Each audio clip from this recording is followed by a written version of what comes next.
Seigneur. Je dis bonjour à tout le monde. Amen. Et je suis dans la joie. Amen. Parce que le Seigneur parle. Il parle d'une manière et d'une autre, et il parle surtout par la parole.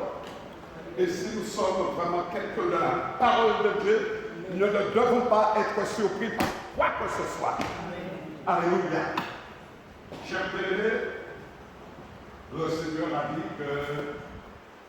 qu'il est avec les hommes pieux, les hommes qui réellement cherchent la volonté de Dieu dans la prière. Vous êtes d'accord avec moi? De temps en temps, il faudrait dire Amen, pas pour moi, mais pour la parole de Dieu, pour le Seigneur. Alors, je voudrais remercier l'équipe des serviteurs qui m'a cédé la place ce matin, parce que j'avais un rendez-vous avec vous, je ne le savais même pas, un rendez-vous avec vous. Ce rendez-vous, chers bien-aimés, c'est de vous dire, ne prenez pas. Amen. Au contraire, bénissez l'Éternel pour d'autres choses. Alléluia. Et vous direz encore d'autres choses. Prenez avec moi, déjà en entrée, prenez avec moi Apocalypse chapitre 8, bien-aimés, donnez-moi que la parole de Dieu elle est juste. Et je vais lire, alléluia, Apocalypse chapitre 8, notez, s'il vous plaît, parce que vous en aurez besoin. 8, versets 1 à 7. Quand il ouvrit le septième sceau, il y eut dans le ciel un silence d'environ une demi-heure. Et je vis les 7 anges qui se tiennent devant Dieu, et 7 trompettes leur furent données. Et un autre ange vint, et il se tint sur l'autel, ayant un encensoir d'or. On lui donna beaucoup de parfums, afin qu'il les offrît avec les prières de tous les saints sur l'autel d'or qui était devant le trône. Verset 4. La fumée des parfums monta avec les prières des saints de la main de l'ange devant Dieu. De la main de l'ange devant Dieu. Et l'ange prit l'encensoir, le remplit du feu de l'autel et le jeta sur la terre. Et il lui dévoila des tonnerres, des éclairs et un tremblement de terre. Et les 7 anges se mirent, et les 7 anges qui avaient les 7 trompettes se préparèrent à assommir, furent jetés sur la terre, et le tiers des arbres fut brûlé, et toute l'herbe verte fut brûlée. Le premier ange, et là donc le dernier, il reste encore 6 autres. Et le sommet qui vraiment, alléluia, où la révélation était fermée, la lettre, aujourd'hui, de plus en plus, elle va être, je dirais, ouverte. Cela veut dire, alléluia, le Seigneur a besoin de rencontrer ses enfants. Et plus nous allons prier, plus nous allons dégager un parfum d'agréable odeur. Ça veut dire notre corps qui est offert, mes bien-aimés, notre corps offert comme un sacrifice. Nous allons libérer l'âme de Dieu. Libérer l'âme de Dieu. Libérer l'âme de Dieu. Amen. Parce que c'est nous qui commençons le travail pour que l'Église soit pure, pour que l'Église soit vraiment propre, pour que l'Église soit agréable à Dieu. Donc, ce matin, j'ai compris avec le problème actuel, le coronavirus, qu'il est paranoïa, qui est entré dans l'Église. Tout le monde a peur. On n'a pas peur du virus parce qu'on ne connaît pas le virus. Mais on a peur surtout de alléluia, de l'esprit. Comme si nous étions simplement, sans direction, que nous étions, il y a un problème. Et le problème va affecter le cœur. C'est pourquoi ce matin, alléluia, je viens vers vous, chers bien-aimés, pour traiter le sujet du cœur. Notre cœur qui est malade. Alléluia. Quels sont ceux qui croient que le cœur est malade? Amen. Aujourd'hui, le plus grand problème, c'est le cœur. En commençant par moi, j'ai un certain âge. Et je n'ai pas peur du coronavirus, je n'ai pas peur de quoi que ce soit, je n'ai pas peur du diable, je n'ai pas peur de quoi que ce soit, parce que nous avons autorité sur toute puissance. Nous avons autorité sur le sang de Jésus. À partir du moment, alléluia, où nous avons reçu, nous avons bu, nous avons mangé du corps de Christ, et bien nous n'avons pas le droit d'avoir peur.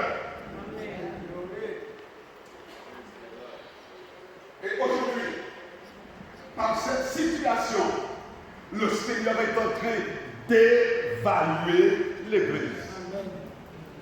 D'évaluer l'Église. Attention, chers bien-aimés, si nous ne restons pas dans la parole, je vous dis que Satan de notre cœur va créer la panique et nous n'en avons plus été ici. Si vous ne comprenez pas clairement, les bien-aimés, je dirais, car Satan est subtil, il sait comment troubler, il sait comment nous abattre. Le titre, mes bien-aimés, c'est le sang de Jésus, mes bien-aimés, change notre destinée. Le sang de Jésus change notre destinée. Alléluia, on va tout faire du sang de Jésus, mais le sang, il doit voir le sang de Jésus. Alors, cela veut dire, cher bien-aimé, rien que le sang de Jésus. Dormir avec le sang. Tout le sang de Jésus. C'est pourquoi le Seigneur, notre Dieu, a donné une prescription. Vous ne mangerez pas la chair avec le sang.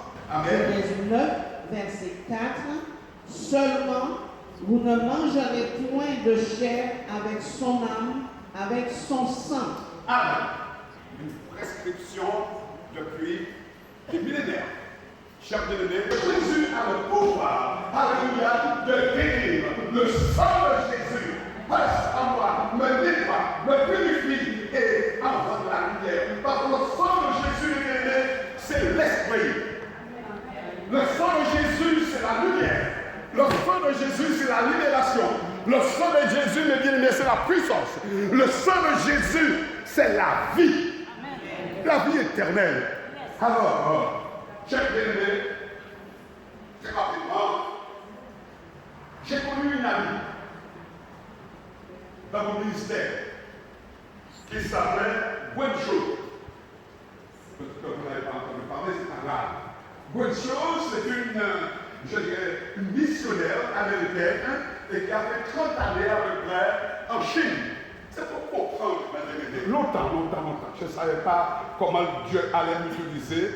J'avais, comme c'était une amie, j'avais acheté un livre parlant du précieux sang de Jésus. Et je lis, chers bien-aimés, alléluia,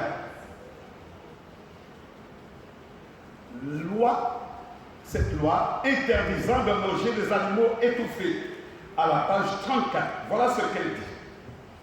D'Amérique, pays établi selon les lois de la Bible, il nous est difficile de comprendre pourquoi Dieu interdit à Israël de manger des animaux étouffés.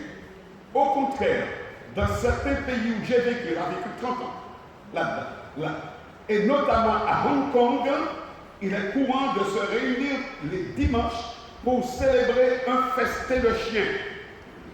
On entoure le cou de l'animal de fils de fer ou d'une corde serrée, on l'étouffe et ensuite on le fait cuire avec son sang. On m'a dit que la viande était délicieuse. C'est possible, mais je n'en ai jamais goûté.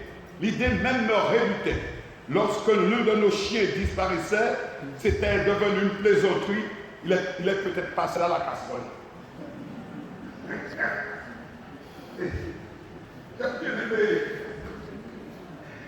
S'il n'y a pas de vraie conversion, la malédiction vous rattrape. Autrefois, vous étiez dans l'occultisme, vous étiez dans le sexe, vous faisiez du n'importe quoi. S'il n'y a pas de vraie conversion, aujourd'hui, ça vous rate. Amen. Et vous êtes surpris que la maladie de cœur, vous dites que, eh bien, je sers le Seigneur, et pourtant, je suis malade, j'ai ceci, parce que tu n'étais pas repenti correctement. La parole de Dieu de vérité, alléluia, elle est oui, avec. Permettez-moi de vous dire que je peux être un grand menteur, mais la parole de Dieu, c'est la vérité. Sortons de la malédiction. Chers bien-aimés, je sens que le vent me rattraper. Notre cœur joue un rôle important dans notre développement humain. Il fonctionne comme une sorte de pompe naturelle. En propulsant le sang dans tout l'organisme, notre santé physique, mentale et psychique et spirituelle dépendra de la composante de ce précieux liquide. Plasma, globules blancs et globules rouges. Amen. De temps en temps, il faut un petit peu peut-être me supporter. Je le dis, parce que c'est aussi pour les internautes, vérifier ce que je dis. Parce que j'ai atteint un certain âge, et ça se fait comme on est. Il y a des moments où j'oublie. Heureusement que j'ai pris, le bien-aimé, cette habitude. Je me suis formé un caractère de chrétien. Et si vous ne vous façonnez pas, si vous ne vous appliquez pas à votre caractère de chrétien, c'est-à-dire homme vrai, femme vraie, déterminé, alléluia, allez de l'avant, eh bien, à un moment donné, votre corps n'a plus les mêmes capacités. Mais béni soit l'Éternel, parce qu'il est écrit, cher bien-aimé. Alléluia. Et ce que je vérifie à tout instant, il est écrit. Lorsque la chair dans votre corps qui est usée, ne regardez pas mes bien-aimés, mais simplement faites confiance à Dieu. Lisez la parole de Dieu. C'est la parole de Dieu. Il a le médicament dont vous avez besoin pour développer votre mémoire. Le sang de Jésus guérit. Le sang de Jésus de bien-aimé, alléluia, nous ramène dans cette, je dirais, dans la maison de Dieu. Prenez avec moi, s'il vous plaît. Il est important de prendre notre santé, la santé de votre cœur, dès aujourd'hui. Ceux qui sont affolés à cause du coronavirus ont besoin, mes bien-aimés, de venir au Seigneur. Amen. Au contraire, vous devriez vous réjouir parce que c'est le commencement. Alléluia. Parce que pendant qu'il y a coronavirus, si vous êtes de Dieu, eh bien, vous êtes protégés. Vous êtes vraiment à Gozen. Et vous regardez ce qui se passe. Vous n'êtes pas troublés. Vous n'êtes pas perturbés. Alléluia. Le moment est entré de ce débat. Mais vous devez garder la paix. Parce que vous n'êtes pas de ce monde. Vous n'êtes pas de ce monde. Et comme nous dit la parole de Dieu, la parole de Dieu nous dit une chose, chers bien-aimés. La création attend avec un acte de désir la révélation des fils de Dieu. Y a-t-il un homme qui va se lever pour pouvoir faire connaître la vérité, connaître la lumière? Vous dites que vous avez la lumière de Dieu en vous. Si vous avez la lumière de Dieu en vous, je vous dis que vous devez impacter le monde. Vous êtes des hommes recherchés. On essaiera de vous trouver sur la plateforme numérique. On essaiera de faire toutes choses parce que veut vous rencontrer. Quels sont ceux qui croient cela? Je n'aurai pas beaucoup de temps, mais le peu que je vais vous dire va vous imprégner et va vous faire comprendre, mes bien-aimés, que vous êtes attendus. Quand se lèvera-t-il? Quand se lèveront-ils pour moi? Ils sont en train de jouer à cache-cache. Ils sont en train de marcher, alléluia, sur de la tempête pour-ils se lever pour moi? Quelle honte! Quelle honte! Pour un Dieu qui a donné sa vie. Voilà avec moi, s'il vous plaît. Le texte, je vous attends. Matthieu 12, verset 34-35. Race de vipères, comment pourriez-vous dire de bonnes choses, méchants comme vous l'êtes? car c'est de l'abondance du cœur que la bouche parle. L'homme bon tire de bonnes choses de son bon trésor, et l'homme méchant tire de mauvaises choses de son mauvais trésor. Amen. Aujourd'hui, quelle est ton attitude par rapport à l'épreuve que traverse le monde entier? Quelle est ton attitude? Et souvent, parfois, vous faites semblant de venir ici, là, mais dans vos pensées, dans votre cœur, même quel était calme.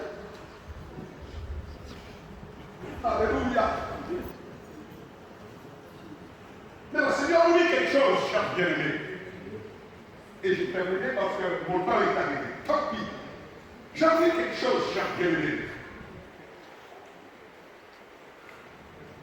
Si vous avez peur de rentrer dans la parole de Dieu, restez chez vous. Ne venez pas contaminer ici. Restez là. Parce que vous voulez, cher bien-aimé, j'ai passé une épreuve pour me préparer. C'était le paludisme. Alléluia. Je vous dis, cher bien-aimé, j'ai consulté 4 à 5 médecins. Ils ne comprennent pas ce qui se passe. Et lorsque Dieu a voulu me sortir de là, il m'a fait rencontrer un médecin haïtien. Et tout de suite, le médecin haïtien a compris. Cher bien-aimé, j'avais plusieurs problèmes parce que Satan voulait me détruire. Eh bien, sans médicaments, parce que j'étais dans l'ignorance, je faisais confiance à Dieu, et croyez-moi que c'était dur. Hein? Eh bien, je m'en suis sorti. Et je bénis le Seigneur. Alors, je voudrais vous dire, je vais m'arrêter en vous disant ceci. Cher bien-aimé, tes paroles secouent maintenant. Si tu es une femme de prière, si tu es un homme de prière, même si tu es rejeté, tu dois dire aux gens, appuie-toi sur Jésus. Tiens la main de Jésus. Nous sortirons victorieux de l'épreuve. Et ne changez pas vos habitudes. Tout ce que vous faites, faites-le avec conviction. Avec que Dieu vous bénisse.